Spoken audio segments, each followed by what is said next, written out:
की शुरुआत बड़ी खबर के साथ करेंगे। बांग्लादेश में फिर से सियासी तूफान देखने को मिला है। पूर्व राष्ट्रपति को लेकर यह बड़ी खबर इस बीच सामने आ रही है और आपको बता दें कि पूर्व राष्ट्रपति अब्दुल हामिद थाईलैंड भागे हैं। आधी रात थाईलैंड भागे अब्दुल हामिद शेख हसीना के करीबी हैं। अब्दुल हामिद पर कई गंभीर मुकदमे दर्ज हैं। बड़ी खबर है, पूर्व राष्ट्रपति और आवामी लीग के नेता अब्दुल हामिद पर बीते साल जुलाई अगस्त में प्रदर्शन के मामले में कई गंभीर मुकदमे दर्ज किए गए हैं। उनको पूर्व पीएम शेख हसीना का करीबी माना जाता है। बांग्लादेश में एक बार फिर से राजनीतिक हलचल देखने को मिली है।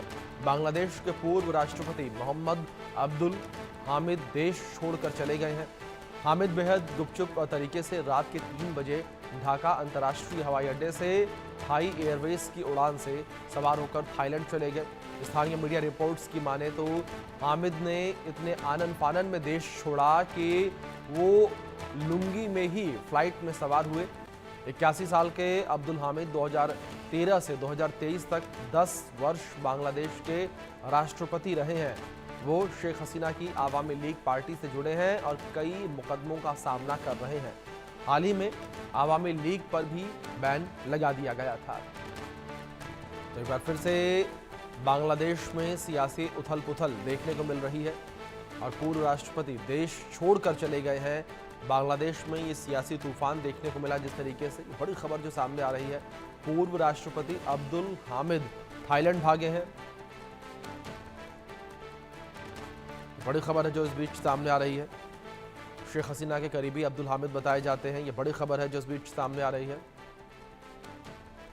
इस बीच हमारे साथ डिफेंस एक्सपर्ट यूके देवनाथ जी जुड़ गए हैं।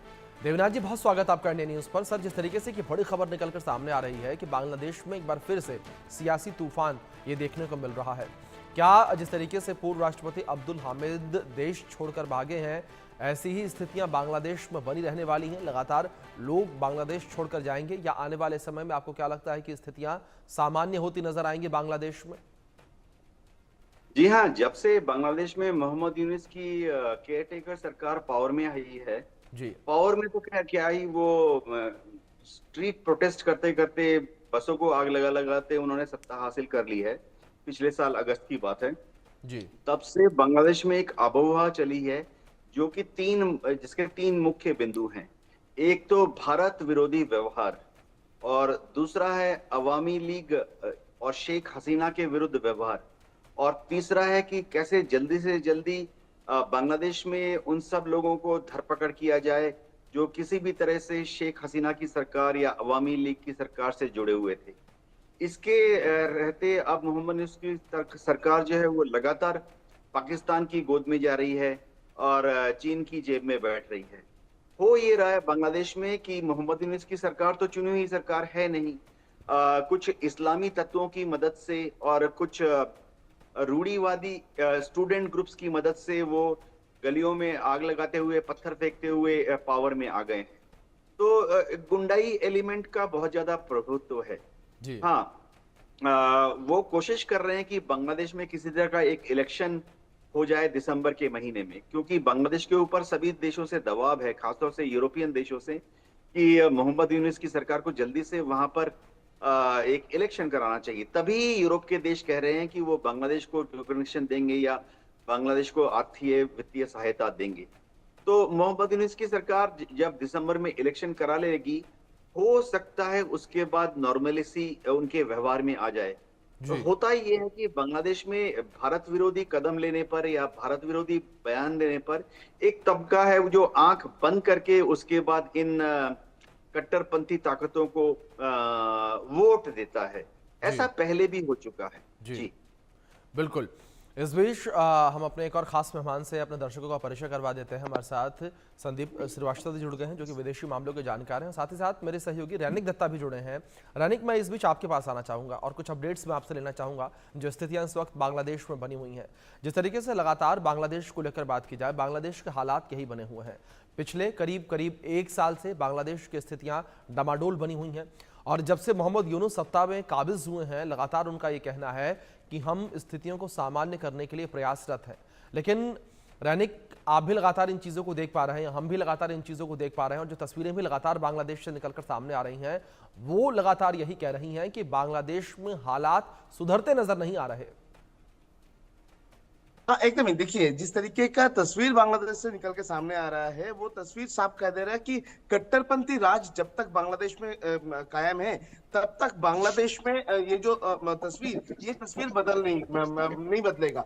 क्योंकि मोहम्मद यूनुस सत्ते में आने के बाद से अगर देखा जाए तो मोहम्मद यूनुस सत्ते में आने के बाद से बांग्लादेश में एक कट्टरपंथी राज देखने को मिला है। और मेनली जो शेख हसीना का पॉलिटिकल पार्टी है आवामी लीग, उस आवामी लीग का जो सपोर्टर्स है उनको मिटाने का जो कोशिश वो लगातार बांग्लादेश में किया जा रहा है। जो भी आवामी लीग का सपोर्टर्स है या तो जो भी आवामी लीग का कार्यकर्ता है, उनके खिलाफ में जो कार्रवाई वो भी इंटरिम गवर्नमेंट की तरफ से किया जा रहा है। अब कुछ दिन पहले भी देखेंगे कि शेख हसीना समेत टोटल 12 लोगों के खिलाफ में एफआईआर दायर किया गया था, और उसी एफआईआर के मुताबिक इस 12 लोगों के खिलाफ में अरेस्ट वारंट भी निकाला गया था, और 12 लोगों को किसी भी हालात पर जेल में कैद करने का जो कोशिश वो मोहम्मद यूनुस की तरफ से किया जा रहा था। उसमें शेख हसीना का नाम भी शामिल है, और शेख हसीना को देश में वापस ले आने के लिए उसको ही हथियार जैसे इस्तेमाल कर रहे हैं मोहम्मद यूनुस का इंटरिम गवर्नमेंट। और अभी जो तस्वीर देखने को मिल रहा है,